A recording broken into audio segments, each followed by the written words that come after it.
नमस्कार आमी शर्मा किचेने सबाइके स्वागत।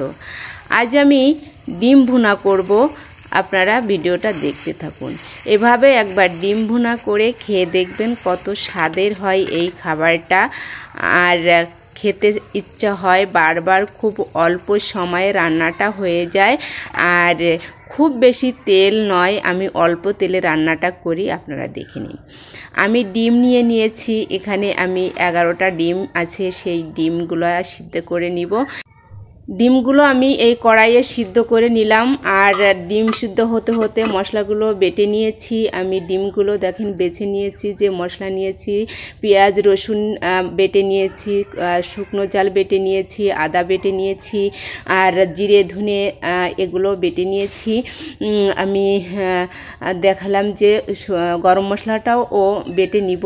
তার আগে আমি ডিমে হলুদ আর লবণটা মাখিয়ে নিই, মাখিয়ে আমি ডিমটা ভেজে নিই কড়াইয়ে।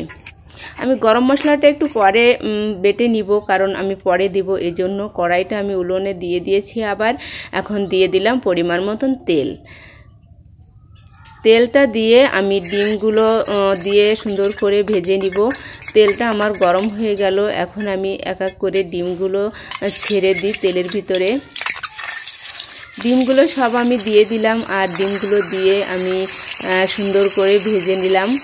আলতোভাবে ভেজে নিতে হয়, তা না হলে কিন্তু ভেঙে যেতে পারে, তাই আলতোভাবে আমি ভেজে নিলাম ডিমগুলো। ডিমগুলো আমার ভাজা হয়ে গেল, আমি একটা একটা করে উঠিয়ে নিলাম।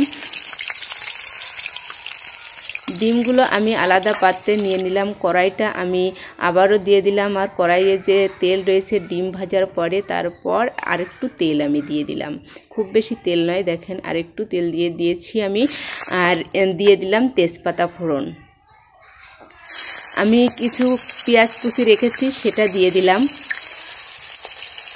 আর এখন আমি বেটে রাখা আদা দিলাম, জিরে ধনে আমি একসাথে বেটে নিয়েছি, সেটা দিয়ে দিলাম। দিয়ে দিলাম আমি পেঁয়াজ রসুন বেটে রাখা। আর এখন আমি দিয়ে দিলাম শুকনো ঝালটা বেটে রেখেছি, সেটা দিয়ে দিলাম। আর চই ঝালটাও দিয়ে দিলাম আমি। এখন আমি একটু জল দিব, একটু জল দিয়ে মশলাটা কষিয়ে নেব, তাহলে মশলাটা পুড়ে যায় না, এজন্য।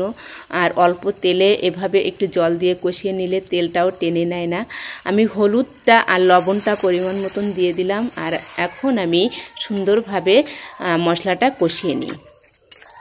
আমি মশলাটাকে সুন্দরভাবে কষিয়ে নিলাম, একটু সময় নিয়ে মিডিয়াম জাল রেখে আমি মশলাটা কষিয়ে নিলাম। দেখেন মশলাটা আমার কষা হয়ে গেল, আমার তেল ছেড়ে দিয়েছে মশলা থেকে, আমার মশলা কষা হয়ে গেছে। এখন ভেজে রাখা ডিমগুলো আমি ছেড়ে দিলাম।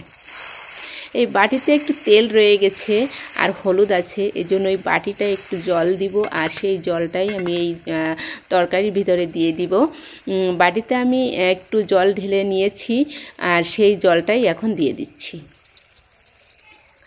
সাথে আমি পরিমাণ মতন জলটা দিয়ে দেব। আলাদা পাত্রে আমি এই জলটা রেখেছি, সেটা আমি দিয়ে দিলাম। পরিমাণ মতন জলটা আমি দিয়ে দিলাম। এখন আমি 6 থেকে 7 মিনিট জোরে জাল করে নিলাম। আর জোরে জাল করার পরে আমি গরম মশলাটা বেটে নিয়েছি, সেটা দিয়ে দিলাম। আর 2 মিনিট জাল করব গরম মশলা দেওয়ার পরে। দেখেন আমার রান্নাটা কিন্তু কমপ্লিট হয়ে গেছে। কতটা সুন্দর হয়েছে রান্নাটা, দেখেন গাঢ় হয়ে গেছে। আমি কিন্তু এখন ডিম ভুনাটা নামিয়ে নেব। ডিম ভুনাটা নামিয়ে নিলাম। দেখেন দেখতে কত সুন্দর হয়েছে, খেতেও কিন্তু দারুণ। এভাবে আপনারা অবশ্যই একবার ডিম ভুনা করে খেয়ে দেখবেন কত স্বাদের হয়।